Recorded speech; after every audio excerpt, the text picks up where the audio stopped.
ಎಲ್ಲರಿಗೂ ನಮಸ್ಕಾರ ವೀಕ್ಷಕರೇ. ನಾಳೆ ಏಪ್ರಿಲ್ 27 ಬಹಳ ವಿಶೇಷವಾಗಿರುವ ಶುಭಕರವಾಗಿರುವ ಸೋಮವಾರ. ನಾಳೆಯ ಸೋಮವಾರದಿಂದ ಮಂಜುನಾಥ ಸ್ವಾಮಿಯ ಕೃಪಾಕಟಾಕ್ಷಕ್ಕೆ 6 ರಾಶಿಯಲ್ಲಿರ್ತಕ್ಕಂತಹ ಜನರು ಪಾತ್ರರಾಗ್ತಾ ಇದ್ದಾರೆ. ಇದರಿಂದಾಗಿ ರಾಶಿಯವರ ಕಷ್ಟಗಳು ದೂರವಾಗುತ್ತೆ, ಸಾಲಗಳಿಂದ ಪರಿಹಾರ ಸಿಗುತ್ತೆ, ಅಷ್ಟ ಐಶ್ವರ್ಯದಿಂದ ತುಂಬಿರುವಂತಹ ನೆಮ್ಮದಿ ಜೀವನವನ್ನು ಸೃಷ್ಟಿ ಮಾಡಿಕೊಳ್ಳುವಂತಹ ವಿಶೇಷವಾಗಿರುವಂತಹ ಈ 6 ರಾಶಿಯಲ್ಲಿರ್ತಕ್ಕಂತಹ ಜನರಿಗೆ ಇನ್ನು ಮುಂದಿನ ಎಲ್ಲ ಸಮಸ್ಯೆಗಳು ಕೂಡ ದೂರವಾಗುತ್ತೆ. ಹಾಗಾದರೆ ಯಾವ ರಾಶಿಯವರು ಹೆಚ್ಚಿನ ಒಂದು ಅದೃಷ್ಟವಂತರು, ಯಾವೆಲ್ಲ ರೀತಿಯ ಲಾಭವನ್ನು ಬರಮಾಡಿಕೊಳ್ತಾರೆ, ಯಾವ ರೀತಿ ಕಷ್ಟಗಳಿಂದ ಬಿಡುಗಡೆಯನ್ನು ಹೊಂದುತ್ತಾರೆ ಅಂತ ವಿಶೇಷವಾದ ಮಾಹಿತಿ ಇದರಲ್ಲಿದೆ. ಎಲ್ಲೂ ಕೂಡ ಸ್ಕಿಪ್ ಮಾಡದೆ ಪೂರ್ತಿಯಾಗಿ ನೋಡಿ. ನೀವು ಕೂಡ ಮಂಜುನಾಥ ಸ್ವಾಮಿಯ ಭಕ್ತರಾಗಿದ್ದರೆ ವಿಡಿಯೋಗೆ ಒಂದು ಲೈಕ್ ಕೊಟ್ಟು ತಪ್ಪದೇ ನಮ್ಮ ಚಾನಲ್ನ ಸಬ್ಸ್ಕ್ರೈಬ್ ಮಾಡಿ. ಹಾಗೆ ಪಕ್ಕದಲ್ಲಿ ಇರುವಂಥ ಬೆಲ್ ಐಕನ್ನ ಪ್ರೆಸ್ ಮಾಡಿ. ಹೌದು, ಈ ರಾಶಿ ಚಕ್ರದವರಿಗೆ ಈ ಸಮಯ ಅದ್ಭುತವಾಗಿರುತ್ತೆ. ನಿಮ್ಮ ಮನಸ್ಸಿನ ಕೋರಿಕೆಗಳನ್ನು ಭಗವಂತನ ಮುಂದೆ ಹೇಳಿಕೊಳ್ಳುವ ಮೂಲಕ ಎಲ್ಲ ಆಸೆಗಳನ್ನು ನೀವು ಪೂರ್ಣ ಮಾಡಿಕೊಳ್ಬಹುದು. ನಾಳೆ ಒಂದು ಏಪ್ರಿಲ್ 27 ಬಹಳ ಶಕ್ತಿಶಾಲಿಯಾಗಿರುವಂತಹ ದಿನ. ನಿಮ್ಮ ಜೀವನದ ಭವಿಷ್ಯ ಬದಲಾಗುತ್ತೆ, ಉತ್ಸಾಹ ಮತ್ತು ಶಕ್ತಿಯಿಂದ ತುಂಬಿರುವಂತಹ ದಿನವಾಗಿರುತ್ತೆ. ನಿಮ್ಮ ಮನದಾಳದ ಆಸೆಗಳು ಈಡೇರುವಂತಹ ಅದ್ಭುತವಾದ ಸಮಯ, ಉತ್ತಮವಾದ ಅವಕಾಶ ಒಲಿದು ಬರುತ್ತದೆ. ನಿಯಮಿತವಾಗಿರುವ ದಿನಚರಿಯನ್ನು ಕಾಪಾಡಿಕೊಳ್ಳೋದು ನಿಮ್ಮ ಆರೋಗ್ಯಕ್ಕೆ ಪ್ರಯೋಜನಕಾರಿ. ಒಟ್ಟಾರೆಯಾಗಿ ವೈಯಕ್ತಿಕವಾಗಿ ಮತ್ತು ವೃತ್ತಿಪರ ಜೀವನವನ್ನು ಸಮತೋಲನವಾಗಿರಿಸಲು ಪ್ರಯತ್ನಿಸಿ. ನಿಮ್ಮ ಸುತ್ತಮುತ್ತಲಿನವರೊಂದಿಗೆ ಉತ್ತಮವಾದ ಸಂಬಂಧವನ್ನು ಇಟ್ಟುಕೊಳ್ಳಿ. ಹಣಕಾಸಿನ ವಿಚಾರದಲ್ಲಿ ಜಾಗರೂಕತೆ ಅತ್ಯವಶ್ಯಕ. ಕೆಲವು ವಿಶೇಷವಾಗಿರುವ ಅನಿರೀಕ್ಷಿತ ಲಾಭಗಳ ಸೂಚನೆ ಸಿಗ್ತಾ ಇರೋದ್ರಿಂದ ಈ ರಾಶಿ ಚಕ್ರದವರಿಗೆ ಇನ್ನು ಮುಂದೆ ಬಾಳು ಬಂಗಾರವಾಗುತ್ತೆ, ಅದ್ಭುತವಾದ ಸಮಯ ಶುರುವಾಗುತ್ತೆ ಅಂತ ಹೇಳಿದ್ರೆ ತಪ್ಪಾಗೋದಿಲ್ಲ. ನಿಮ್ಮ ಜಾತಕದ ಪ್ರಕಾರ ಈ ರಾಶಿಯವರಿಗೆ ವೃತ್ತಿ ಜೀವನದಲ್ಲಿ ಈ ಸಮಯ ಅದ್ಭುತವಾಗಿರುತ್ತೆ. ಕಷ್ಟಗಳಿಂದ ಪರಿಹಾರ ಸಿಗುತ್ತೆ. ಸಂಗಾತಿ ನಿಮ್ಮ ಮನಸ್ಸನ್ನು ಅರ್ಥ ಮಾಡಿಕೊಳ್ತಾರೆ.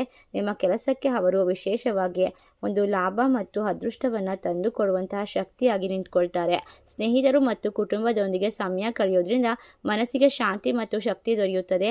ಹಣಕಾಸಿನ ವಿಚಾರದಲ್ಲಿ ಜಾಗರೂಕರಾಗಿರಿ. ಅನಗತ್ಯವಾದ ವೆಚ್ಚಗಳು ಹೆಚ್ಚಾಗುವ ಸಾಧ್ಯತೆ ಇದೆ. ವೃತ್ತಿ ಬದುಕಿನಲ್ಲಿ ಕೆಲವು ಸಕಾರಾತ್ಮಕವಾದ ಬದಲಾವಣೆಗಳನ್ನು ಕಂಡುಕೊಳ್ತೀರಾ.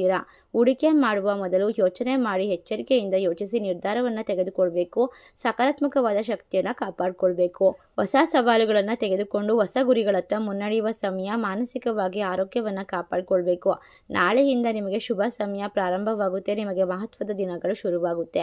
ನಿಮ್ಮ ಆತ್ಮಾವಲೋಕವನ್ನು ಮಾಡಿಕೊಳ್ಳಲು ಸೂಕ್ತವಾದ ಸಮಯ. ಕಠಿಣ ಪರಿಶ್ರಮದ ಫಲ ಸಿಗುತ್ತೆ. ಹಣಕಾಸಿನ ವಿಚಾರದಲ್ಲಿ ಜಾಗರೂಕರಾಗಿರಿ. ಹೂಡಿಕೆ ಮಾಡುವ ಮೊದಲು ಮೊದಲೇ ಎಚ್ಚರಿಕೆಯಿಂದ ಯೋಚನೆ ಮಾಡಿ. ನೀವು ಮಾಡುವ ಕೆಲಸಕ್ಕೆ ಸಹೋದ್ಯೋಗಿಗಳ ಬೆಂಬಲ ಸಿಗುತ್ತೆ. ಆರೋಗ್ಯವು ಅದ್ಭುತವಾಗಿರುತ್ತೆ. ನಿಮ್ಮ ಮಾನಸಿಕ ಆರೋಗ್ಯದ ಕಡೆ ಕೂಡ ಗಮನ ಕೊಡಬೇಕು. ಅಂದರೆ ಯೋಗ, ಧ್ಯಾನ ಮತ್ತು ಒಳ್ಳೆಯ ಕಾರ್ಯವನ್ನು ಮಾಡಿ, ಒಳ್ಳೆಯ ಪುಸ್ತಕಗಳನ್ನು ಓದಿ ನಿಮ್ಮ ಗುರಿಗಳನ್ನು ಸ್ಪಷ್ಟವಾಗಿ ಅರ್ಥ ಮಾಡಿಕೊಳ್ಳಲು ಉತ್ತಮವಾದ ನಿರ್ಧಾರವನ್ನು ತೆಗೆದುಕೊಳ್ಳಲು ಸಾಧ್ಯವಾಗುತ್ತೆ. ಹಣಕಾಸಿನ ವಿಚಾರಗಳು ಸ್ಥಿರವಾಗುತ್ತೆ. ಪ್ರಮುಖ ಹೂಡಿಕೆಗಳನ್ನು ಮಾಡುವ ಮೊದಲು ಯೋಚನೆ ಮಾಡಬೇಕು. ಎಚ್ಚರಿಕೆಯಿಂದ ಇರಬೇಕು. ಧೈರ್ಯ ಮತ್ತು ಸಕಾರಾತ್ಮಕತೆಯಿಂದ ತುಂಬಿರುವಂತಹ ದಿನ ನಿಮ್ಮದಾಗೋದ್ರಿಂದ ನೀವು ಆತ್ಮವಿಶ್ವಾಸದಿಂದ ಕೆಲಸವನ್ನು ಮಾಡ್ತೀರಾ. ನಿಮ್ಮ ಕೆಲಸ ಕಾರ್ಯದಲ್ಲಿ ಹಣಕಾಸಿನ ವಿಚಾರದಲ್ಲಿ ನಿಮಗೆ ಅದೃಷ್ಟ ಕುಲಾಯಿಸುತ್ತದೆ. ಒಟ್ಟಾರೆಯಾಗಿ ರಾಶಿ ಚಕ್ರದವರಿಗೆ ಇನ್ನು ಮುಂದೆ ಯಾವುದೇ ಸಮಸ್ಯೆಗಳು ಆದರೂ ಕೂಡ ನೆಮ್ಮದಿ ಸಿಗ್ತಾ ಹೋಗುತ್ತೆ. ನೆಮ್ಮದಿಯ ಒಂದು ಸಂತೋಷದ ದಿನವನ್ನು ನೀವು ಬರಮಾಡಿಕೊಳ್ಳೋದ್ರ ಜೊತೆಗೆ ಎಲ್ಲ ಕಷ್ಟಗಳಿಂದ ಪರಿಹಾರವನ್ನು ಸುಲಭವಾಗಿ ಪಡ್ಕೊಳ್ತೀರಾ. ಈ ರಾಶಿಯವರಿಗೆ ಅದೃಷ್ಟದ ಸಮಯ ಅಂತ ಹೇಳಿದ್ರೆ ತಪ್ಪಾಗೋದಿಲ್ಲ. ನಿಮ್ಮ ಜೀವನದಲ್ಲಿ ಇನ್ನು ಮುಂದೆ ಯಾವುದೇ ರೀತಿಯ ಕಷ್ಟಕ್ಕಾಗಲಿ ಜಗಳಕ್ಕಾಗಲಿ ಸಮಯ ಇರೋದಿಲ್ಲ. ಇಷ್ಟೆಲ್ಲ ಅದೃಷ್ಟವನ್ನು ಪಡೆದುಕೊಳ್ಳುವ ರಾಶಿಗಳು ಯಾವ್ಯಾವು ಅಂತ ನೋಡೋದಾದರೆ ಕುಂಭ ರಾಶಿ, ತುಲಾ ರಾಶಿ, ಕರ್ಕಾಟಕ ರಾಶಿ, ಮೇಷರಾಶಿ, ವೃಷಭ ರಾಶಿ, ಮಿಥುನ ರಾಶಿ. ಈ ರಾಶಿಗಳಲ್ಲಿ ನಿಮ್ಮ ರಾಶಿ ಇದ್ದರೂ ಇಲ್ಲದಿದ್ದರೂ ಭಕ್ತಿಯಿಂದ ಓಂ ಮಂಜುನಾಥಾಯ ನಮಃ ಎಂದು ತಪ್ಪದೇ ಕಮೆಂಟ್ ಮಾಡಿ. ನಮ್ಮ ಚಾನಲ್ಗೆ ಸಬ್ಸ್ಕ್ರೈಬ್ ಮಾಡಿ. ಧನ್ಯವಾದಗಳು.